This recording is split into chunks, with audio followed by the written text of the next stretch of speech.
Today's episode is sponsored by MacWeldon.com. Listen through the episode to find out how you can win a US national team jersey by shopping at MacWeldon.com.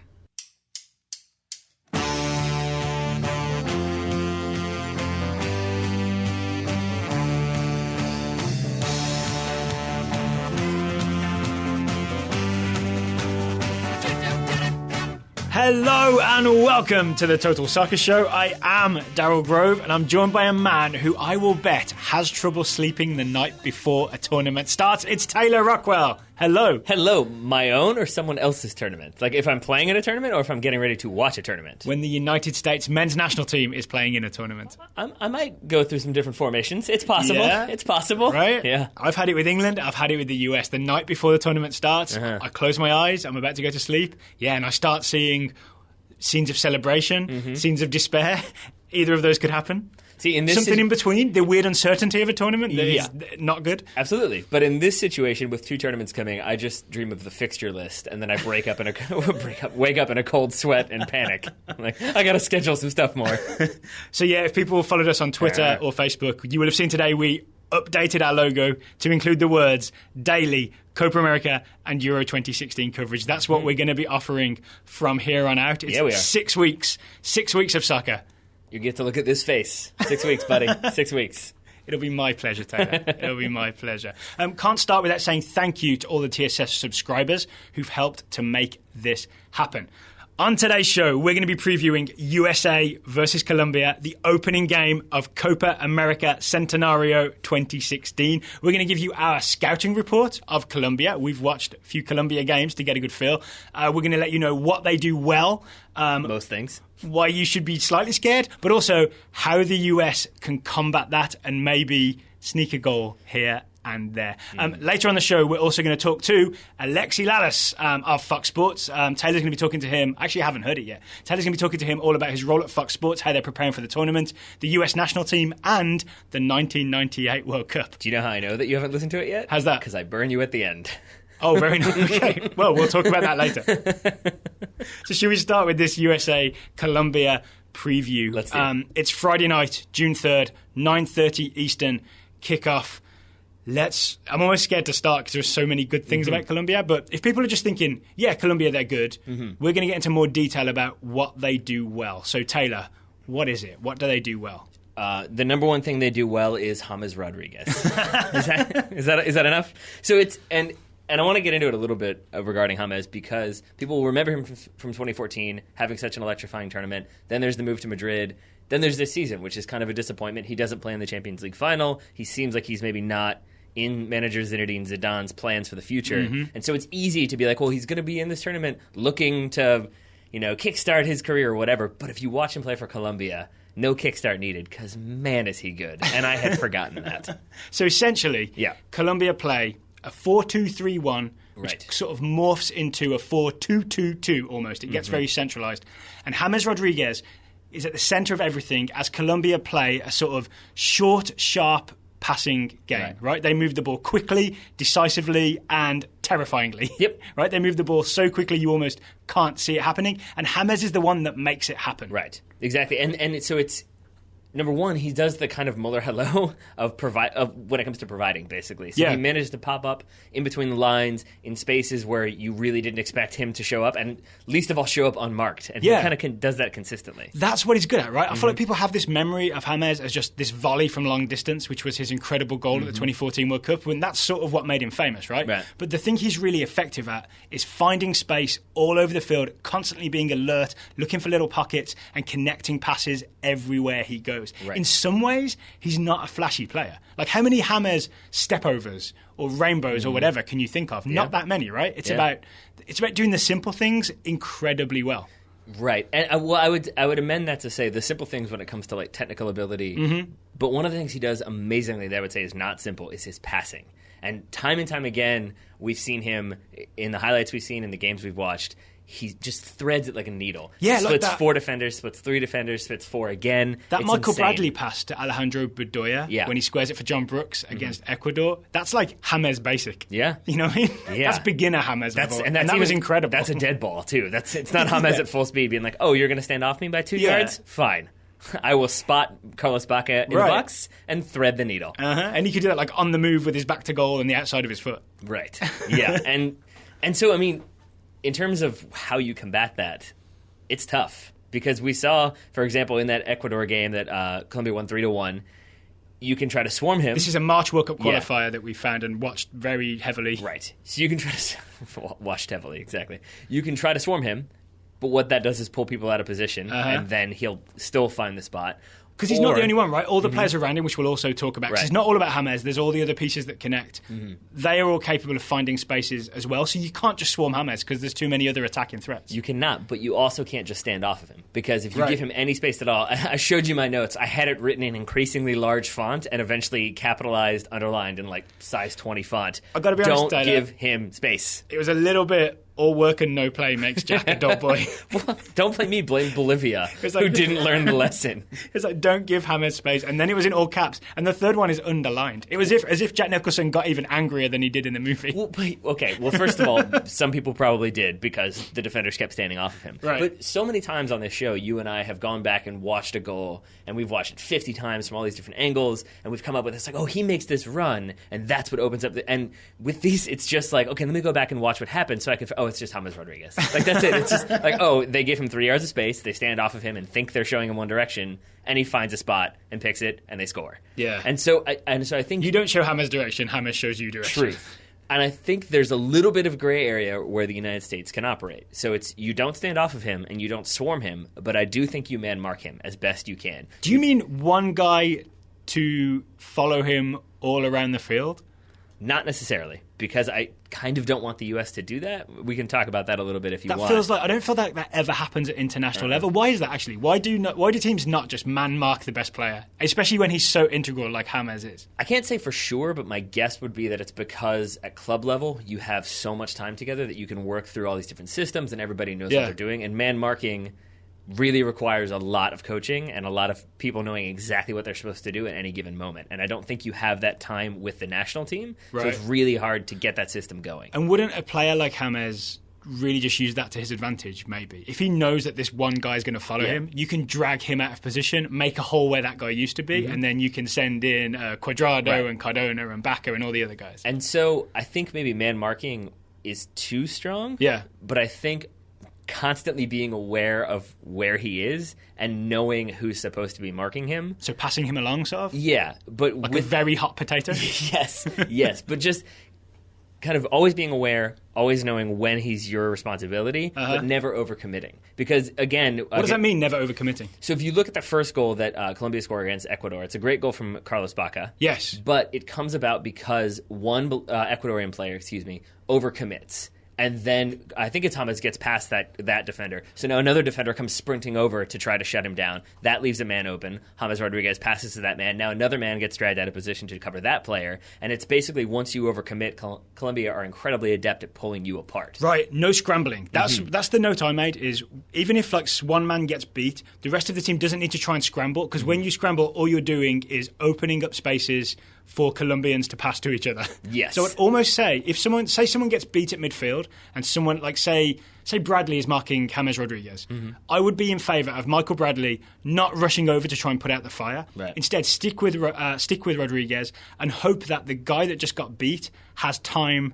to come back around and come back to his guy because I feel like they always look for the pass. Right? It's almost like the strongest thing about the system is they're always passing. It's so quick. It's terrifyingly quick. But it's what they always look to do. Like it's a habit. Right. That's such a great thing. But if you know what their habit is, they know that that's what they're going to do. They're not going to dribble at you when there's space. They're going to look to pass. Absolutely. And I do think that's the second thing that we need to talk about, aside from James Rodriguez, is just the general style of passing that Colombia look to employ. Yeah. Tell me about it then. Because it's essentially, it's 1 and 2 touch passing, and it's a lot of wall passes. And it's just quick movement from one side to the other, but generally still forward. It's not the kind of ponderous Man United back and forth, and then maybe we kick it long. It's not left to right, is it? It's very...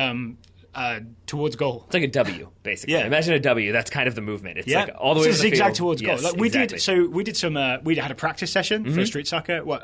Tuesday night? You got it. And we practiced the weave, right? 3-man weave where you Yep. pass and you run behind, and then it goes back across the field, and you make your way up to the other line. Colombia have practiced that as well. Basically, right? They're doing the top level weave. Yes, exactly. And so with that, I think Colombia, kings of the weave. Exactly. And so that's to your point, that if you get one player beat and you try to move over to cover for that player not doing his defensive duty, because you have that weave, because you have that movement, someone else is going to be open. Mm-hmm. And so maybe if you stay in your shape, stay in your defensive zone, and let that guy recover, that might necessarily be better than trying to swarm and hope that you kind of scramble the ball away. The other thing is, the reason I think they pass short is because they don't have an effective way to go long.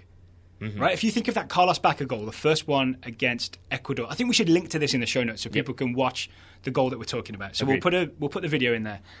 It's into Bacca's feet. The number 7, the centre forward, the lone striker. He receives it, and what he's really good at is receiving the ball with his back to a defender, being strong, and finding a way to turn and shoot. Right? They look for him on the floor to his feet during the attacking play, the short passing. They even look throw-ins. They go to his feet. They very rarely go long or go to his head.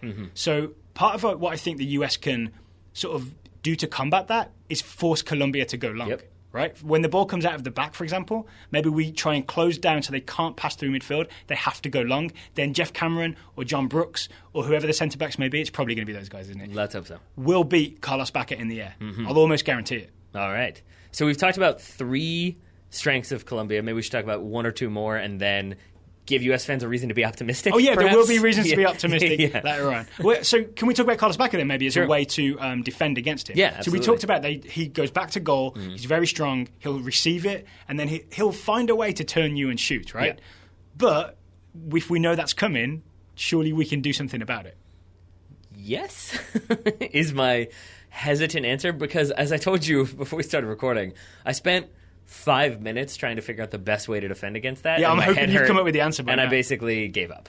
Oh, no, really? Well, because I do think, as you said, he's kind of low to the ground. He's got that wide build where he can kind of turn you and throw you over his hip almost. So you don't want to overcommit and put him under pressure, but you certainly don't want to stand off either. And so maybe... Yes, if you stand off, he just turns then, right? And so I do think part of it is you kind of cut off that supply, so it's not just a clean ball into his feet that he can settle easily. If you can put... And if you know it's coming, that's a chance to intercept, right? If you know that that's where it's going, you can cut that out and get the ball back. Sure. But I think the bigger thing that I would like to see is make it so that the balls into him aren't that ones that he can settle and take that first touch perfectly. It's going to be maybe a little bit hit under pressure, a little bit hit under duress, so it's at shin level or knee level, and it makes it much harder to control. So that's definitely one way I could see. You could definitely go the physical route, but I think maybe it's better to have those 2 center backs really working together to do what you said, which is you put one behind him so he can't turn, and you have one trying to make the play on the ball, or add that kind of double pressure and see if you can keep him back to goal or dispossessed, and then maybe it's neutralized a little bit. And then maybe you have one standing him up and one ready for the turn. Right. So if he turns into another defender instead of into a shooting opportunity on Brad Guzan. Yes, sir. Yes, sir. Well, can we talk about the short passing maybe? Just the general thing of the fast, short passing. Yeah. We should be worried about it, right? We should be concerned about it. It is their sort of main mode of attack. But there are ways to stop that too. Foul. Yes. I was worried you would say that because it seems to have sort of negative connotations about the way the US should play. Do it now, foul them. But then I remembered, say, the way Atletico Madrid stopped Bayern Munich, Barcelona, the way Real Madrid stopped Atletico Madrid. Yeah. At some point, you can stop a fast break or a fast passing move by bringing a guy down. Right. So... And so to go back to what you're talking about with Colombia for a second, it's basically they pass quickly, and then especially on the break, they go forward. They do not hesitate. It's sort of like, we got the ball, everybody go. Yeah. And because they have the confidence for that fast weave. And so with that break, I think a lot of times defensive teams are scared to foul because it's almost always going to be a bad foul or a professional foul. Right. And it will regularly produce a yellow card. And I had in my notes, the U.S. cannot be afraid of getting a yellow card in this game.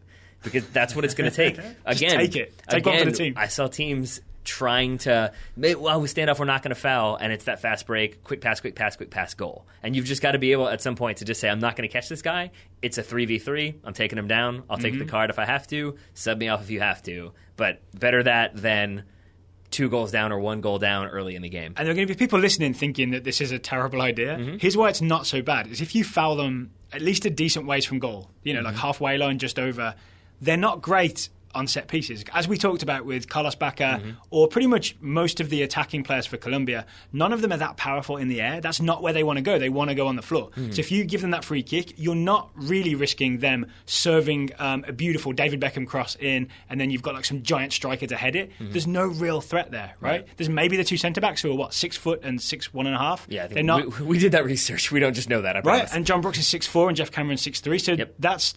I mean, I know it's not just a height matchup, but it's not as if they have a team of giants to send forward for free kicks. More than likely, they'll want to take the free kick short and start building again. But if you foul them, free kick, you have time to reset. Exactly. That's more of the point, right? You have time to get all your guys back behind the ball and get back in shape. Yeah. I mean, and it's cynical, sure. And some people don't like it, but it's a tactic, and it's part of the game. That's why it's called a professional foul. Exactly. But there's another part of the game that I think could also help with that fast passing, fast break. What's that? It's Jermaine Jones. Yeah. So we saw this in the last game against Bolivia. The Fox commentators basically pointed out that Jermaine Jones single-handedly stopped a counterattack by sprinting back 30, 40 yards to cut off a breakaway. And didn't foul, right? Stood up. Exactly. But then you, Mr. Grove, because you are wise and you see things, you spotted him doing this another time. Oh, against Portugal. Yeah, we went back and watched bits of the USA versus Portugal at World Cup 2014. Again, finished, 2-2? Yes. It's sort of the last time the US played against a big team like that moved the ball in the same way at a big tournament. I don't know if you count Belgium or not. Or Germany. Or Germany. Ooh, okay. But it was a comparable matchup, is what I'm saying. Yep. And Ronaldo did all kinds of tricks down the left wing on a Portugal break, and the crowd cheered. And I even remember watching at the time and thinking, oh, wow, he's good. But really what's happened is Jermaine Jones is just not letting him go anywhere, no matter how many tricks he pulls. Exactly. It's basically, because it's not like he's doing tricks in a forward progression. It's basically he's doing tricks while cutting back and then trying to turn again, and Jermaine Jones is still there so that he cuts back. And it's all very fancy footwork, but it all happens because Jermaine Jones has cut off that attack angle. And this makes me think that this 3-man midfield that Klinsmann sort of either happened upon or had planned all along, you decide, against Ecuador, with Bradley at the base and then Jones and Bedoya in midfield, frees Jones up to not be stuck at home, to be able to really run where feels like he needs to be, and he'll be free to run and stop those counterattacks. There we go. But then the key, I think one of the keys here is Michael Bradley stays home. Yep. If it's Michael Bradley. I think so. And we can talk more about maybe what that offers you as a positive for the U.S. later on. Yeah, I think so too, yeah. A few more scouting notes on Colombia before we progress. The one that I have next in my notes is that they load the trap, Daryl Grove. They load the trap. Is this the defensive, pull back and then get you? Yeah, it is. Yeah, okay. This is a thing to watch for and be scared of. Yep. So listen closely, US fans, and hold on to something tight. So you could say load the trap. I also have priming the Nerf gun. Because if you've ever shot a Nerf dart gun, you have to load the dart, and you pull the mechanism back, and then when you pull the trigger, it releases the mechanism. And that's sort of what Colombia do. I thought of it, when we said prime the trap, I thought of it more like a mouse trap. That also An old-fashioned mousetrap. Yeah, exactly. Like the $2 ones you get from the hardware store. Yeah. I think it's more about that with the gun, you get to release it, versus with the mousetrap, it is definitely not you who's doing the releasing. Okay. But it's essentially what happens is if Colombia are dispossessed, especially in their opponent's half, basically the attack falls back and the defense pushes forward, so it's very compact. And once they've almost got Leicester City-ish for a minute, and then once they've got that shape where it's basically everybody crowded into a good 30-yard area, then that attack comes back out and they apply pressure. So they basically get everybody back to make sure that they've got that zone, their passing zones marked off. Then they put the pressure on and try to force people into long balls or try to dispossess. And when that happens, again, we see that fast breaks form. And the two keys to this, the two defensive midfielders, Daniel Torres, who I've got to confess is my defensive midfield man crush. He was my prediction at the start of all this. I predicted he'll move to a big European team at the end of this. He is magnificent at covering space and winning the ball back. Perez, his partner, also really good at that. So that's the base this is built on. And then when they do release the trap, weirdly it's Rodriguez. I saw James Rodriguez chase people down in a way that I wouldn't expect, like one of the world's most expensive footballers to be willing to do. He is the Nerf dart. He is the Nerf dart. You've launched him at the target. James Rodriguez, a.k.a. Nerf dart. So this is the Nerf trap. We're calling this the Nerf trap. Yes. I am also calling him Nerf dart for the rest of this tournament. Maybe he'll get it changed on the back of his jersey. I like to think so, yes. I also think of Edwin Cardona, who plays on the left. He plays for Monterrey, Liga MX. He sort of plays on the left, but he's also sort of a reserve Nerf dart, and James is reserve attacking midfielder. And not reserve like he'll replace him, more like he'll wander from the left in field to have more men centrally who can, one, are very good on the ball, and two, can do that same chasing you down kind of deal. Right. So at least they don't have somebody really good on the opposite side of the field. Well, on the oh wait, it's Juan Cuadrado. He's pretty good. He plays for Juve now, he does indeed. Yeah, Juventus' Juan Cuadrado plays on the right wing. Is also capable of coming in field. It's when we talked about that 4-2-2-2 they switched to. Yep. You got it. Made sure. He also does a magnificent job tracking back and doubling up with, is it Arias, the right back? He's like, whoever plays on the left for the US, maybe it's Bobby Wood, if it's the same sort of system as the last game we saw. They're in for all kinds of trouble, or at least all kinds of attention.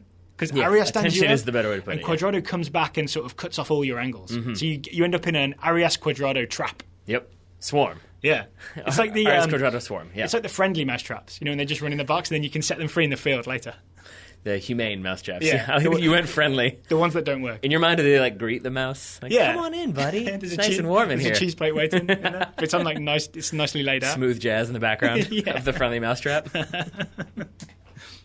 Shall we talk about them? Because I don't want to scare US fans too much. Sure. We just went to lay out the challenge ahead for Colombia. They are one of the best teams in this tournament, yes. I feel, after watching them play for a bit. Absolutely. But as with any team, there are opportunities to attack them. And you just mentioned one of them. What's that? Santiago Arias and his partner at left back, Farid Diaz. So you've got Diaz at left back, Arias at right back.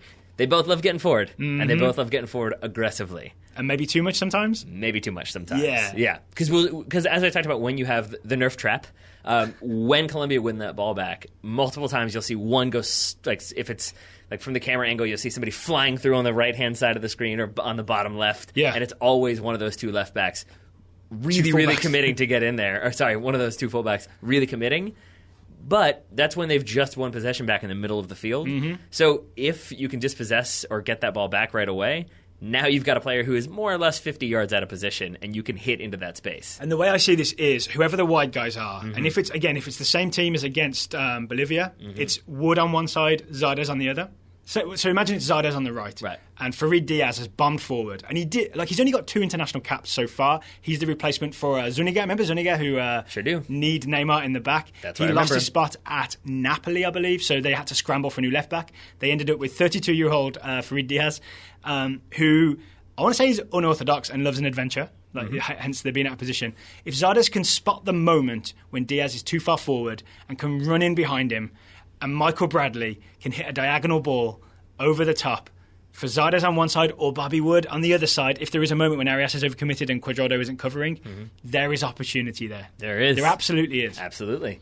So there's opportunity there. There's also, I would say, opportunity with Clint Dempsey being Clint Dempsey.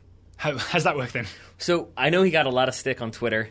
Shock of all shocks that Twitter kind of went negative in the last game against Bolivia for being on the ground, getting knocked down, getting thrown around a little bit. But that's because he's Clint Dempsey. He does creative moves. He tries things that other people won't try. He's not afraid to dribble at goal. And for that, he tends to get fouled. And I think that if you get Colombia maybe on their heels a little bit, they do tend to be a physical defensive unit. They tend to love a challenge and go in hard. And I could see Clint Dempsey winning lots of fouls, maybe drawing a few cards of his own, which maybe puts you a little bit more reserved if you're a defender. I see him winning that physical battle against Zapata and Murillo are the two centre-backs, right? I back Clint Dempsey in that battle. But I also think that even if he doesn't necessarily win the battle, if it's like a disqualification because he's fouled and you have that free kick, then you have the free kick in an advantageous position with the aforementioned height advantage. Yeah. And that could definitely play to the U.S.'s strengths, that basically you earn a set piece and then you do your best to capitalize on that set piece. Did you see The Dark Knight?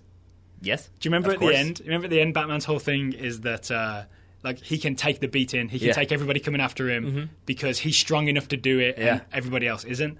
That's Clint Dempsey. So Clint Dempsey is your Dark Knight?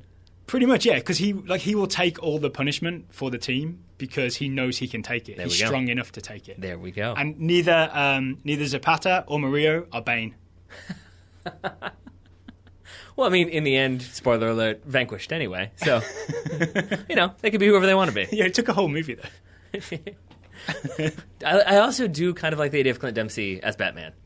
I think he has the kind of gravitas, and he could probably pull off the voice, too, if absolutely. need be. Yeah, absolutely. So if we do win free kicks, for example, through Dempsey, or we win corner kicks, the opposite of what I was thinking about Colombia, I think the US really has a chance on set pieces. I think Dempsey in the air, I think Bradley in the air, Jermaine Jones in the air, John Brooks, Jeff Cameron.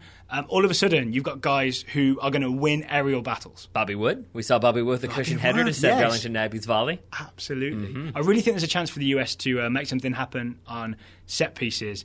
But it does sound like we're kind of going into the idea of the US needs to hit on the counter and score goals on set pieces. Well, don't worry. I'm going to get us away from that by saying that we can use DeAndre Yedlin's pace to hit on the counter. So actually, I like the idea of this because that left side, we talked about Diaz getting forward. We talked about Cardona coming across. He'll often drift from the left into the middle. I really think there'll be moments when that right-hand channel for the US, left for Colombia, is open, and you can get Yedlin running into it beyond Zardes. Right. Because I think that's one way that you break that Nerf trap. Makes me giggle every time.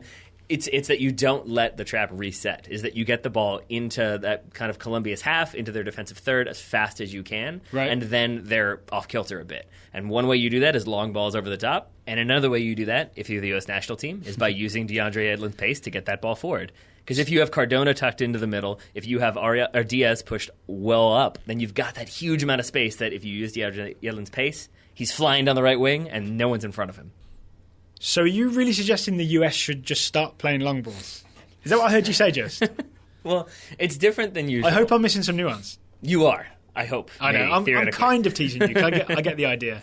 Because I think in the past when the United States has done that, it seems like it's almost kind of hopeful speculation rather than informed tactic. And it's like, we got nothing else. Let's just hoof it long and hope. Whereas in this situation, it's more of we expect that there will be space in that area, so we're sending a bomber in there, and hopefully we exploit that space. It's more like a laser-guided target, Michael Bradley diagonal ball than just clear it and run after it. And so, I mean, you brought them up before. It is, in my mind, more of an Atletico Madrid tactic of we know there should be space there based on the way we're defending. So as soon as we get that ball, we turn and look for that space, and we utilize that space. And that can be either through direct balls or it can be through DeAndre Yedlin's wheels. And then we're also hoping maybe Clint Dempsey, he does do that thing where he sort of comes deep, shows to feet. So the other option is maybe we play it into Dempsey's feet. If he doesn't get fouled, maybe he can pull out a clever pass out wide himself from there. Sort of like we saw him against Bolivia multiple times. Like he gets it wide to Bedoya, who gets it in for the on-rushing Zardes. One sort of, not downer necessarily, but we were really excited about that 4-3-3, right? Yeah. And we both wanted to continue to see that, and we liked where everybody was lining up. And that was a game where we dominated possession and we were the team moving the ball around. I think I see where you're going. Right. Colombia is the team that's going to move the ball around and much more quickly than we did. And so if you're thinking about playing into space, utilizing the pace of DeAndre Yedlin, or utilizing the pace of your right back, defending against a very creative attacking team, you look back to that 2014 World Cup game against Portugal, and maybe you do a similar tactic, which means starting Kyle Beckerman in kind of like a 4-1-4-1 almost. Yeah, I'd say it was a 4-1 with Beckerman and three midfielders, then one again Bradley, and then Dempsey as the target forward. Yeah, I would at this point I would rather, I think, even though I've become a big Kyle Beckerman fan at this point, I think the idea of Bradley being the holding guy in the Beckerman role is more effective because it puts him in position to hit those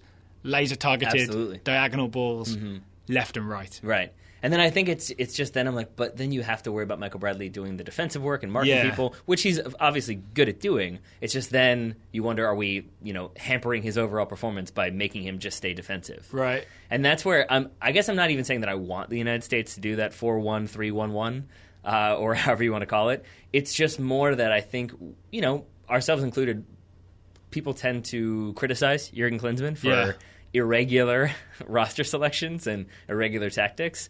And so I do think that if he were to trot out something like that, he's probably going to get destroyed on social media and by pundits for saying, like, really? We just figured out the system that works and now you're doing this? And I guess I'm saying if he were to do that, it seems like maybe there could be a method to that madness in this specific situation. I could see actually a tweak to the Bolivia lineup. Like, so say Bradley holding midfield, then Jones and Bedoya as your central midfielders, and Nagbe just has to come off the bench, because even though we like Nagbe, and I don't think he's a liability defensively at all. We talked about how smart he was in terms of spacing, but his real asset is short passing, moving the ball quickly, right? And that's like attempting to fight fire with fire when the fire you're fighting against is twice as big, right? Colombia are going to move the ball better and faster than we do. We're not ready to compete with them on that level. It's like house fire versus forest fire, basically? Pretty much, yeah. Gotcha. So you have Jones and Bedoya as the two slightly farther forward central midfielders, Bradley behind. And then, against Bolivia and against Guatemala at home, it was Bobby Wood on the left, Jesse Sellers on the right, Clint Dempsey central.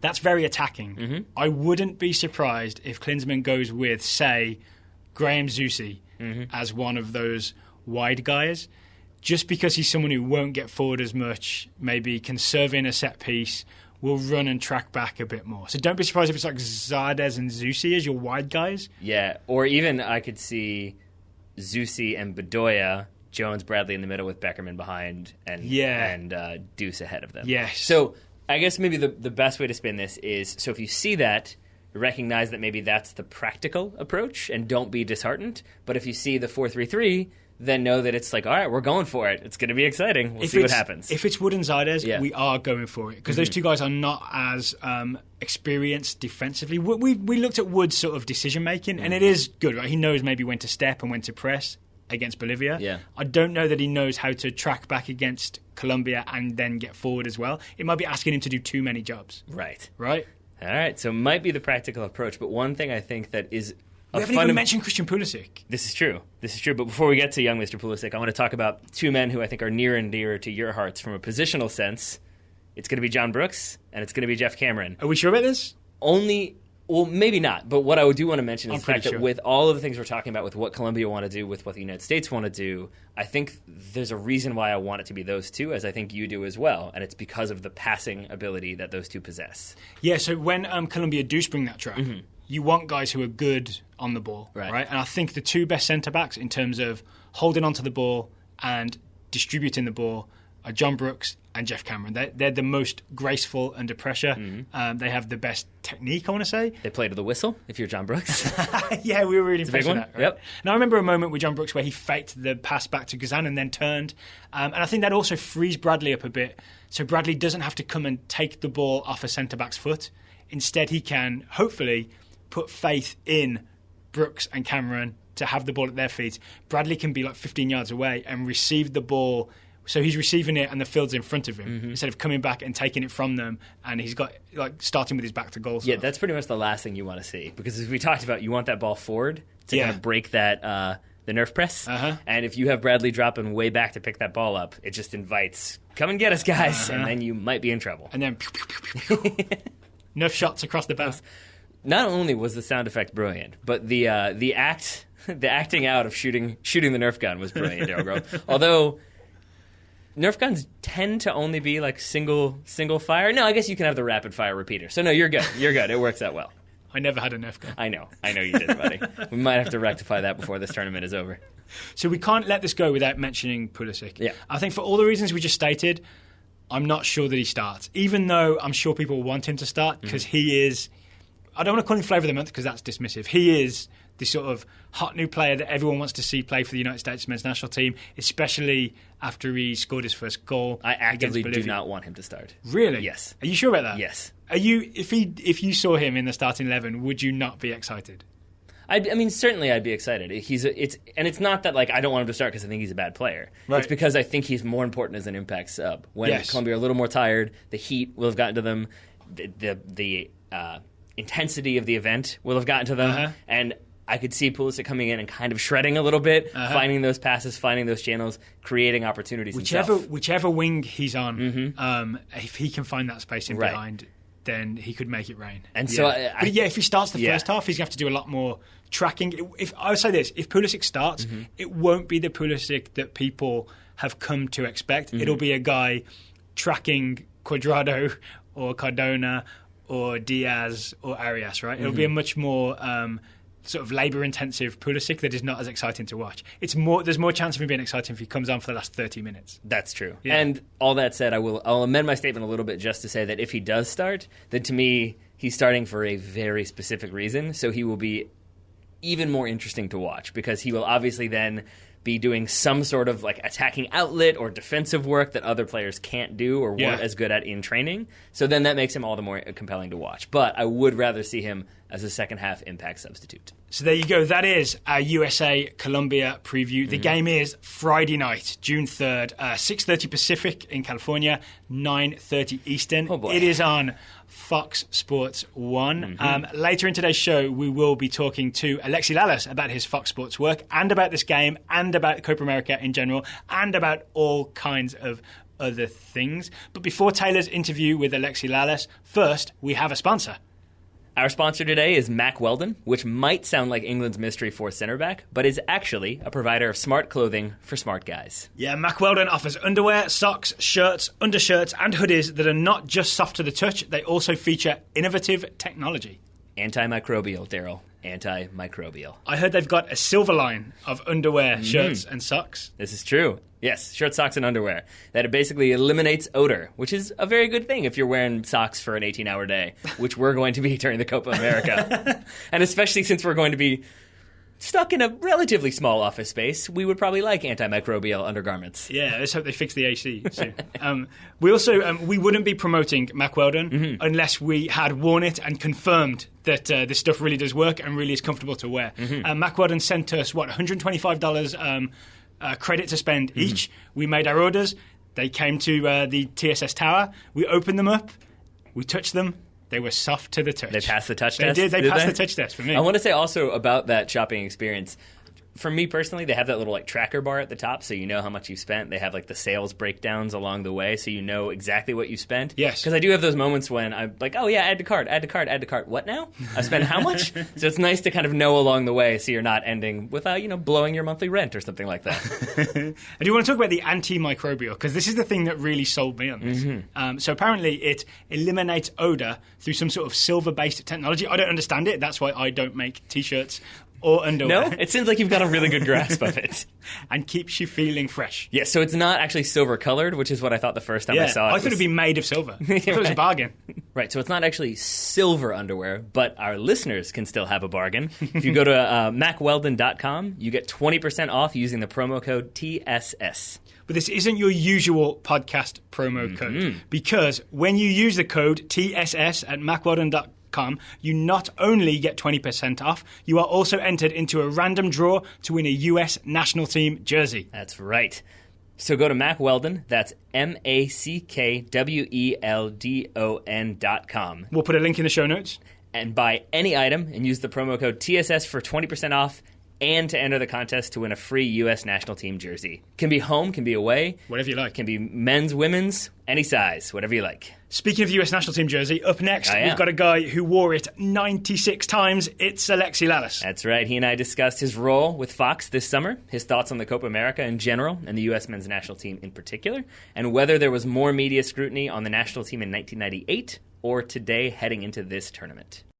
So on the phone with me now, I've got Fox Soccer's own, or I guess Fox's own, Alexi Lalas. Alexi, thank you so much for taking the time to talk to me today. Always a pleasure. It's always interesting talking with you, so let's have at it. I hope interesting in a good way. When my wife says something is interesting, it means something is terrible. So hopefully you don't mean it in that context. It's not a significant other type of interesting with the raised one eyebrow type of scenario. No. So you know that one too. Got it. Oh, yes, we all know it.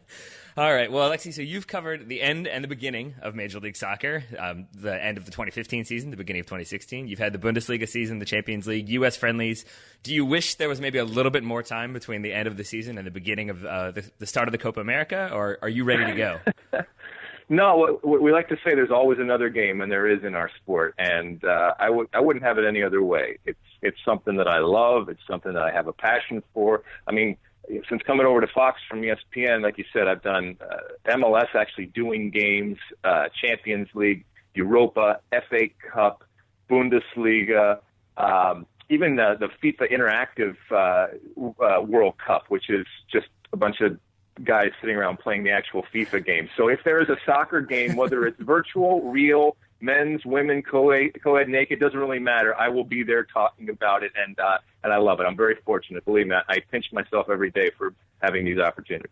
Awesome. Well, I know you've got, so as you said, you've got a lot of stuff going on. So I'm curious how you guys actually do your preparation for this tournament. I know Eric Winaldo posted a photo of like all of the packets, the team packets that he's got. Did you all get those like from your humble researchers, or are you guys out there combing the internet doing the research yourselves? No, look, we have wonderful people behind the scenes that feed us. We are but talking heads and vessels for some very, very smart people. And this is the case whether it was when I was at ESPN and now at Fox. You got great people whose job it is to constantly come up with information. And also it's a real art, because knowing the talent and understanding how the talent works is important, because you can throw a million different nuggets and stuff at somebody, but if you don't understand the type of performer that they are, a lot of this stuff gets thrown to the side. And I always tell people the amount of research that you do, it's like that iceberg type of theory. The stuff that actually makes air is only 1 or 2%, and that's the one you see above the water. But all the work that's done, you have to do it in order to get to that 1-2%. As far as what Eric was talking about, yeah, look, we have our own intra-site type of things where there's research online. We have the actual hard copies. I just go through and constantly, whether it's reading articles, even listening to shows. I know you guys have done a wonderful preview. I get as much information as I possibly can from as many different sources as possible. I have my World Cup Bible that I talk about. This obviously will be a Copa Bible, and it's a template that I have that I've used for now several World Cups and Women's World Cups and Copas and Euros and all that kind of stuff that basically gives me a cheat sheet that I have. And it's really, once the tournament starts, then a lot of the stories, just kind of come to you. But it's the preparation and all the context that you need going in. And look, we like to at least show on TV that we know everything. We don't know everything. It's impossible to know everything, and that's why you got to have really good men and women behind you, backing you up with the research, and we got those. Well, I want to talk to you about being on TV for a sec, because we see you guys a lot in studio. I want to talk about your suit selection. So are you guys in charge of that? Do you bring your own wardrobe? Because sometimes they look tailored, sometimes they don't. Yes. Okay. So when I came over to Fox, there were a number of different changes and things that were different. One of them is the commitment to wardrobe that Fox has. They have an entire wardrobe department. They measured me and outfitted me, and so when it looks good, that means it's coming from Fox. When it looks bad, it means that somehow one of my own suits has gotten into the rotation, and it's very, very quickly seen by the wardrobe people, if not the actual executives, and said that's no good. And we joke about it, but this is a visual business. We are in the entertainment business, and how you look is important. The way you say something is as important as what you say, and all of these things matter. And I really appreciate the fact that Fox has a commitment to what would otherwise be looked at as small things, because details do matter. And believe me, it's wonderful to have, when I walk into our studio, to have it already laying out for me, and it's color coordinated, even down to the understanding that a color of your tie, you don't want to have a color of the tie of one of the teams that are playing. And you also don't want to have a color of tie that offsets you in a bad way from the other people on your set. So all these little things our wardrobe department is thinking about, and it's wonderful to have. See, this is the advantage of podcasting. You don't have to worry about these things. I can wear whatever color tie I want, or no tie, as is 100% of the time the case. Or your underwear. Yeah, exactly. Yeah, actually, Daryl had to do that recently. He talked about it on the show. So turning to, actually, before we get to the tournament, I wanted to ask you one more thing about covering games for Fox. What is your schedule like in terms of like the next month and like on a day-to-day basis? Are you basically in studio all day, every day, or do you get some time off? I am in studio all day, every day. So I don't get some time off, but I wouldn't have it any other way. I love it. It is a strange thing, because my kids and my wife have come to the understanding that pretty much every summer there's one of these tournaments, and they know that Dad's going to be gone for around a month.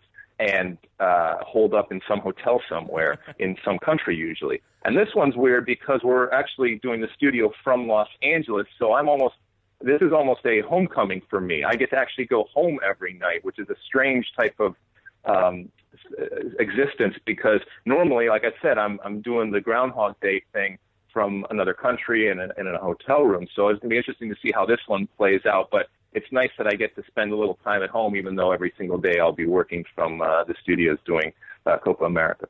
Does that actually, for me, I think that might make it harder. Because I feel like if you're just in Brazil, then you're in Brazil, you've said goodbye, but to have to say goodbye and I'll be back maybe midnight, maybe 1, I'm not sure. I feel like that would be pretty stressful as well. Yeah, my wife said, "Look, this is not my first rodeo, and I understand how you work, and I love her for understanding how I function as both a person on television and, more importantly, as a human being and her husband."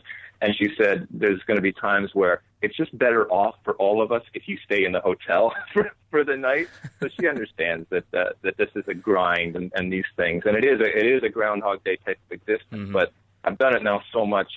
I love it, and I love these big tournaments, and I love talking about it, and I love the consistency that you get and all the different narratives that come out. I mean, you guys follow it. It's just amazing to see, and you can pick some of them, and we'll give previews and all that kind of stuff. But the reality is that each tournament has a characteristic and a personality of its own. A lot of its times it's reflected on where it's being played, but then the stories just kind of emerge, and some of them you can predict, and a lot of them you can't. Well, that's a good way to transition into talking about the tournament itself, because I like the idea of talking about the happy things, but first maybe we got to talk a little bit about the negative stuff, because there have been some voices out there saying that kind of this iteration of the Copa America, it's a cash grab. The Copa America just happened last year. Why are we doing it again? That some national teams aren't going to be taking it as seriously as others. What do you make of those statements? Do you think there's any reason to believe that people like Leo Messi and Luis Suarez aren't going to be completely up for this tournament?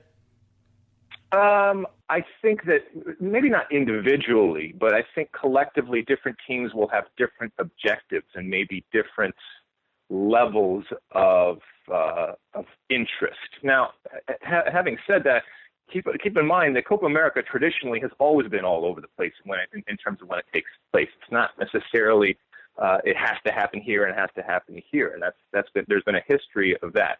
Is this a cash grab? Yeah, there's going to be a lot of cash that's made off of this. But within that cash grab, I think we can see something spectacular. And certainly from an American perspective, and we've said this, and it's absolutely true, this is the biggest men's tournament to come to our shores since the 1994 World Cup. And I would also say that this is a prelude to hopefully a 2026 Men's World Cup, which would be wonderful to finally have that return to our shores. But yeah, I mean, I think it's going to be interesting to see both the teams, how they approach it. But look, when you put on that jersey and you're representing your country, and that tournament starts, I think it's hard for some of these players and teams to just kind of click off. Some of them may have different objectives, like I say, but that will be part of the story. And ultimately, whoever's sitting there winning the cup, you don't think that Argentina is going to celebrate if they finally win a cup, even though it's Copa Centenario, and there's some people that say that it's a diluted type of version of the Copa America. Hell no, they'll be up there holding that thing up. Now, if they lose it, they'll probably say, "Oh, we didn't care." But that's they can protect themselves either way. You mentioned that this could be good for future tournaments, hopefully World Cups. It seems like ticket sales have been a little bit slow. Do you think there's also a possibility that if this tournament doesn't go off particularly well, that maybe it does hurt the U.S.'s chances of getting a big tournament down the road? I don't think so. I mean, I think because who are you going to compete against, and who's going to be able to make you more money than the United States? This is why this whole notion of co-hosting a World Cup is ridiculous to me. I don't want to share the value of a World Cup with anybody, and I think from a business perspective, from FIFA's perspective, there's no other place that's going to make you more money.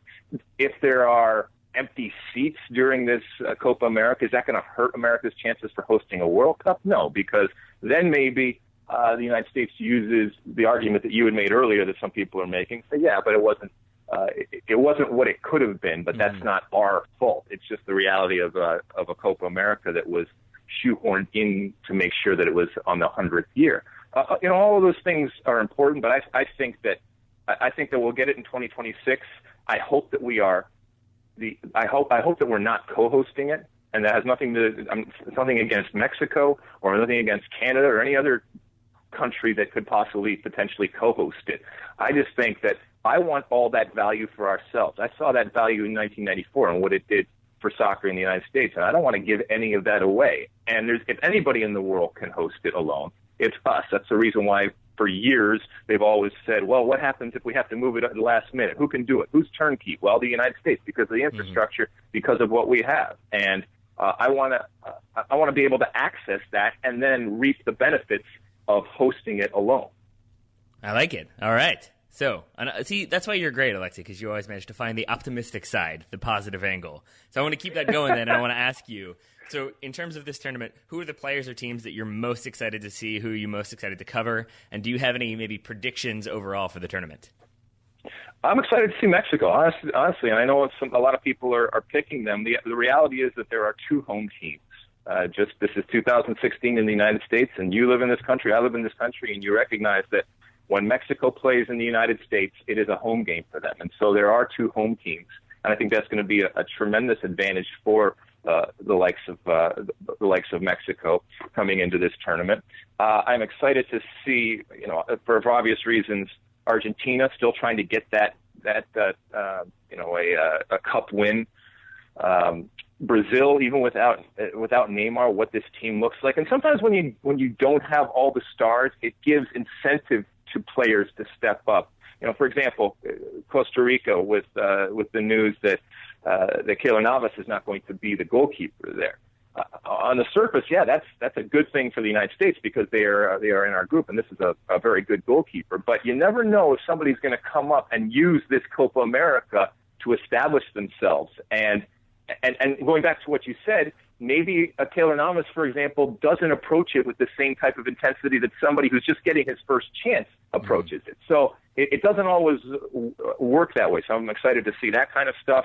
And I'm excited to see the CONCACAF teams and how they go about, Jamaica and Panama and these types of teams. Uruguay is always fascinating for maybe more so what they have done as opposed to what they are, but they're still an interesting team and certainly would probably be a dark horse. Colombia, as the U.S. faces off against Colombia in that first game, is it a Colombia team that lives up to what we remember back in 2014, or is it kind of changed? And then, of course, this U.S. team, and as it relates not just to the team going forward, but also to Jurgen Klinsmann, I think it's just going to be fascinating to watch. Yeah, speaking of this U.S. team, I listened to your most recent episode of the Mutant Gene podcast, which is excellent, consistently excellent. Thank you. And you noted that the U.S., and forgive me if I misquote you here or incorrectly paraphrase, but you basically said the U.S. should expect to compete in this tournament, but there seems to be maybe a lack of belief within the squad. Speaking from your own experience, obviously you've been inside the U.S. locker room at different times. What or how can the U.S. maybe get over that hump and get ready for that big game on Friday? Well, I think first off, look back at your history. I think that if you're a U.S. soccer fan, you should expect this team to not just get out of the group. I mean, that shouldn't even be an expectation. That's just that should happen no matter what. But because the reality is that the United States can beat every team in their group. And the United States can beat every team in this tournament. So it's not getting out of the group.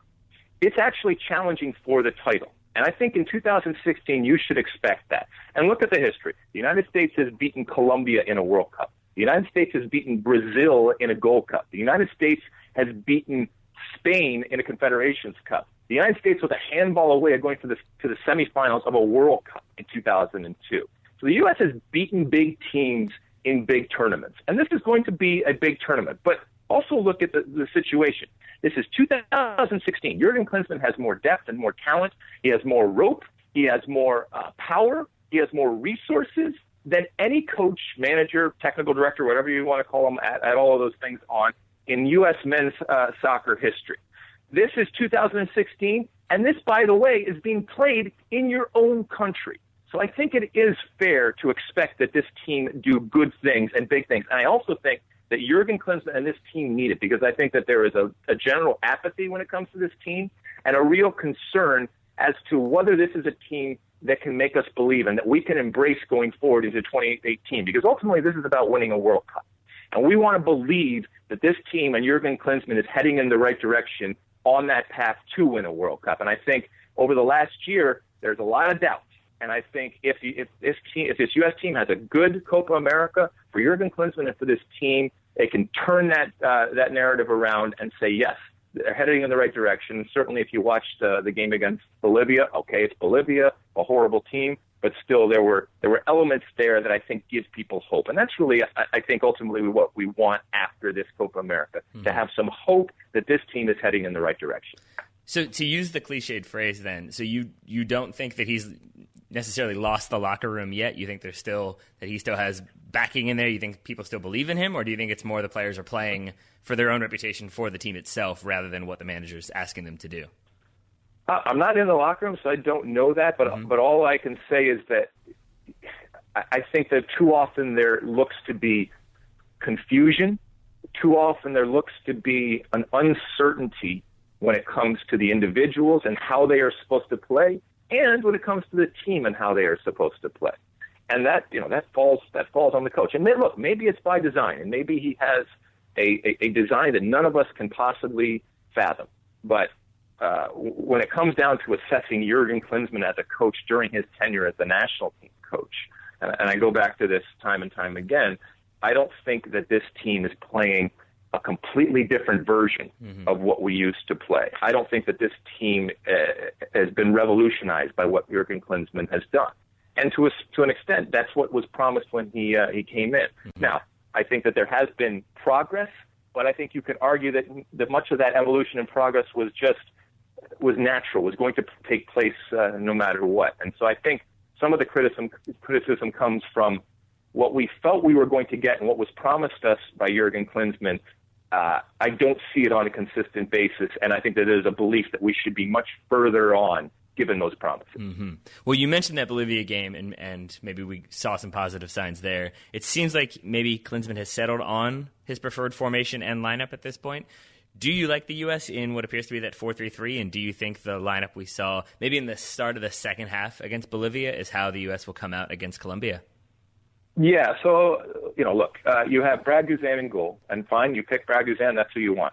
If that's your choice, I wouldn't have brought Tim Howard. I would have brought two other goalkeepers and said, Tim, thank you for your service. You've been wonderful, and sent him on his merry way. If you're going to bring Tim Howard, then I think you start it. But, so that's the goalkeeping situation. The back four, I think, it would surprise me if it's anything other than DeAndre Edlin on the right, Johnson on the left, Jeff Cameron, Brooks in the middle. And that's not to say that Beasler couldn't do a job, and this is why I say just pick four and go with them. Because certainly when it comes to center backs, I don't think that there's any center back that's any better or worse than the other one. And so just pick a couple of center backs and ride them. Ride them through the tournament. Recognize that there's going to be times where they make mistakes, but just because they're a mistake doesn't mean that you then have to look at the bench and say, well, if this guy was in, that wouldn't happen, because that's not the case. So I think that's the four. I think if Michael Bradley plays, he has got to play in front of that back four where he is in that pocket, in that number 6 type of position, where I think he is the most comfortable. And then you got Jermaine Jones and maybe a Bedoya running around, rampant and running around, doing their kind of stuff. I don't think that that Christian Pulisic is going to start, but he's a really good option coming off the bench. The Darlington Nagbe thing is interesting because I think that he does some things that instantaneously make this team better in terms of his possession and the way that he finds space and the way that he is able to, with an incredibly mature and composed way, get a hold of the ball, get out of situations where he's being marked by multiple players. And that's something that we don't have a lot of in that second area in front of Michael Bradley. So he should be getting the ball from Michael Bradley. Oftentimes in the past, we asked Michael Bradley to do that, and I think he's world-class when he's sitting in front of the back four, and I think he's mediocre when you start to ask him to be a much more attacking and creative type of advanced midfielder. So all of that, and then Clint Dempsey, look, Clint Dempsey's not a center forward. I struggle to see him up there all alone, and we saw it even in 2014 when Josie Altidore went down, that he struggled when you pushed him higher up the field. And maybe this is a moment also to make the break from the Josie Altidore type of national team. And Gyasi Zardes, continues to get better, and he's going to be interesting. I'm not sure about the Graham Zusi, if Graham Zusi has plateaued and it's still not good enough. But there are some options, and I think people were excited to see that. And then Bobby Wood, who I think has been very good and probably is the best of the options up top in terms of holding the ball. So one thing actually we were really excited about on the show when obviously the USA playing Bolivia, not the strongest of opponents, certainly not like the Colombia level, but we enjoyed that it seemed like Clint Dempsey was doing what he wanted to do, which is kind of drop deep, and then that was allowing Zardes and Wood to run in behind and kind of create opportunities in that space. So it seems like maybe there's some tactics that Klinsmann has figured out that the U.S. is going to employ against Colombia that might work. I'm wondering what you are expecting from Colombia. I mean, obviously James Rodriguez is fairly good at the soccer. I'm wondering if you have any other things you think the U.S. needs to be particularly mindful of heading into that game.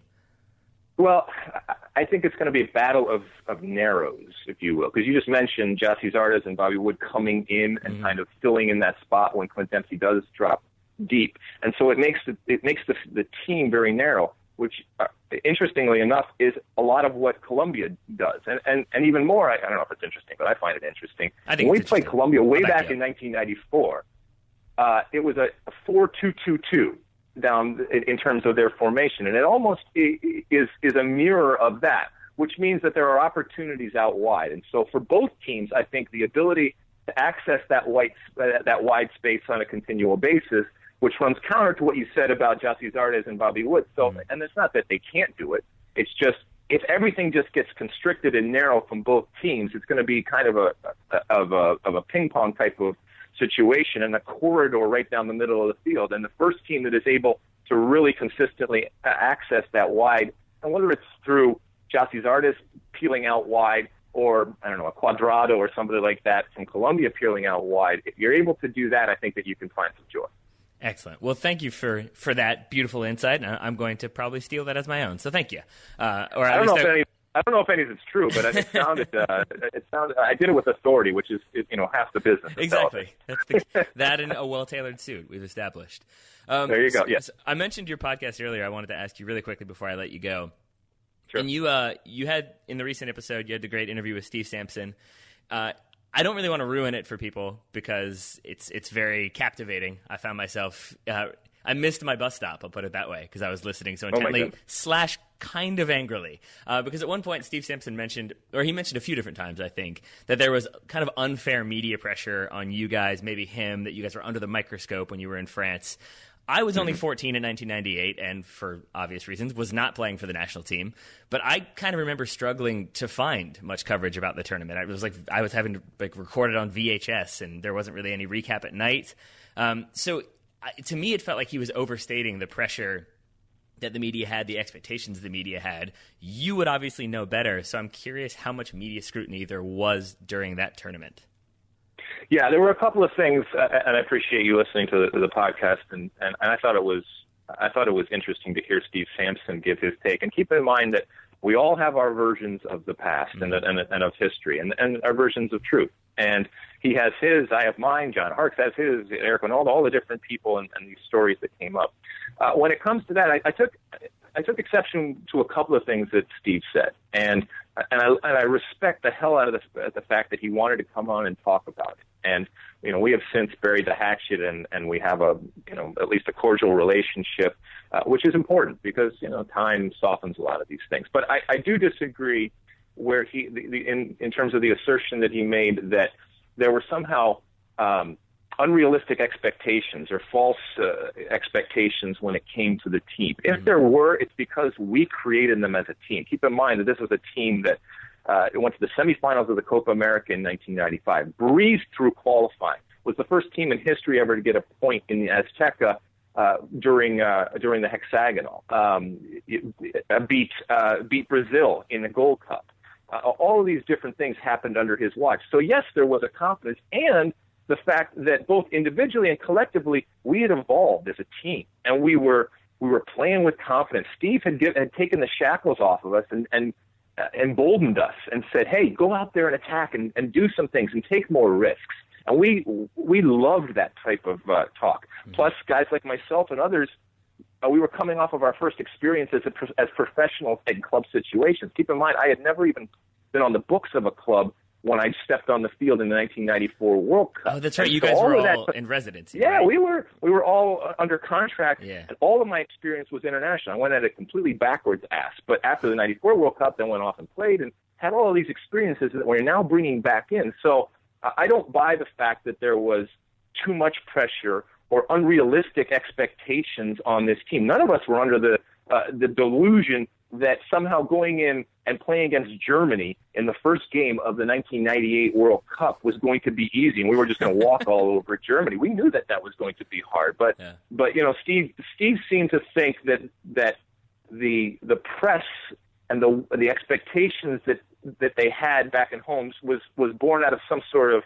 naivete, and that somehow hurt us. I don't buy that. There were a lot of other problems, believe me, both that we created and that he created over time, and that's what it really comes down to, is that we wasted an opportunity in 1998, and I was responsible for it, and I share the blame along with a lot of other people, and I regret that, because I know how great it was in 1994 and how much we used that, and then in 2002 how much we used it, and we can't afford to waste World Cup opportunities, and that was a waste in 1998.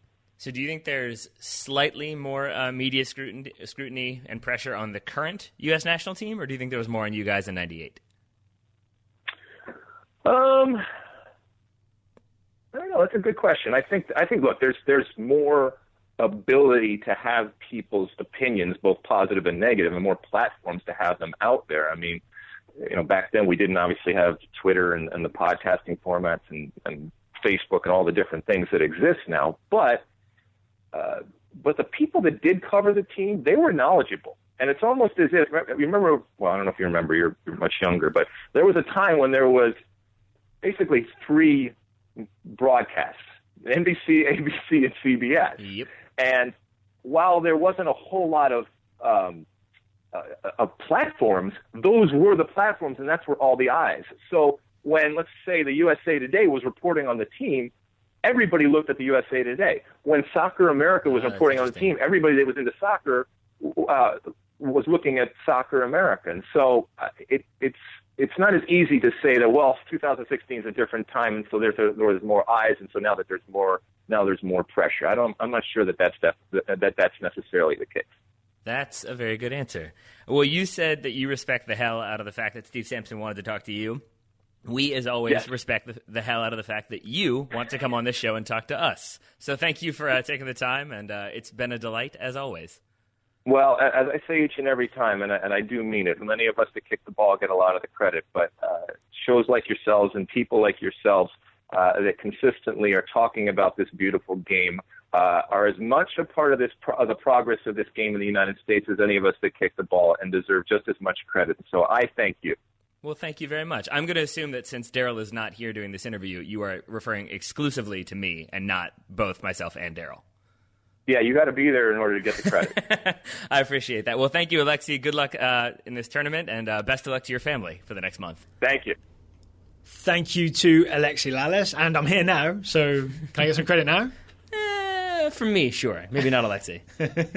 His vote is cast. His vote is cast. That's fair. That's fair.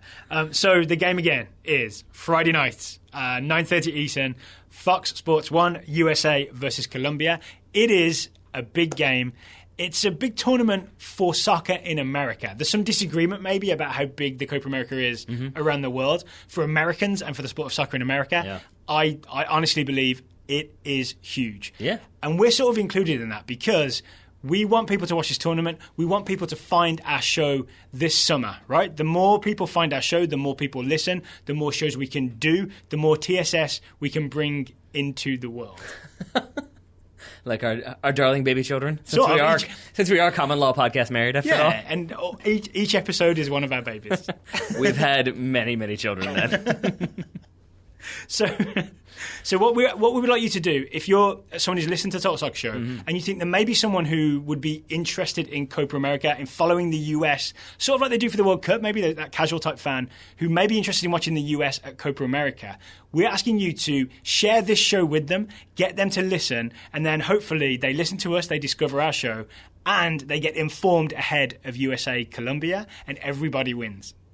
6 words for you. World Cup of the Western Hemisphere. That's the easiest way to describe this Copa America. I never thought about that before. World Cup of the Western Hemisphere. Because I've talked to a few people who were like, I was trying to explain why we're going to be so busy this summer. Yeah. And they're like, Copa, is that like the U.S. Open Cup or something? And I'm like, nope.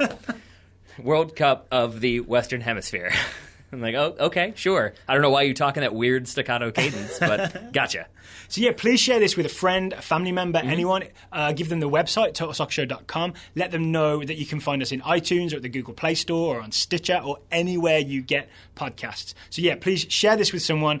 Let them know about us. Let them know about the Copa America. And then if you have a good story about who you shared it with, please email us. Let us know who you shared the show with, and we will read the best ones out on a future episode of TSS, maybe after the Colombia game. Is plan. Mm-hmm. Speaking of, after the Colombia game, which I think I've mentioned is Friday night, we'll be here in office to do an immediate review. So late Friday night. Relatively immediate review. So late Friday night, early Saturday morning, we will have an in-depth review of USA versus Colombia, whatever happens. You can go ahead and bank on early Saturday morning there. If that game's at 9:30, it's ending around 11:15 or so. Yeah. A little later. I was still on West Coast time. Okay, I see. I got you now. That makes more sense. So there you go. Final reminder, our sponsor today is Mack Weldon. If you go to mackweldon.com, use promo code TSS, you not only get 20% off your order, you also get entered into the TSS draw for a US national team jersey, men's or women's, any size you like.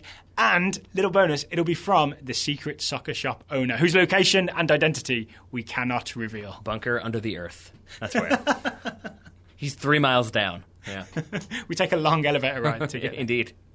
All right, Taylor, a couple of sleepless nights ahead of us before the tournament starts, and then sleepless nights ahead of us after that, as we do all of our Total Soccer shows, but with a smile on our faces. Of course. Always. So, Taylor Rockwell, thank you for taking the time to talk to me today. Joe Grove, thank you for taking the time to talk to me today. Listeners, thank you for listening. We look forward to spending the summer with you.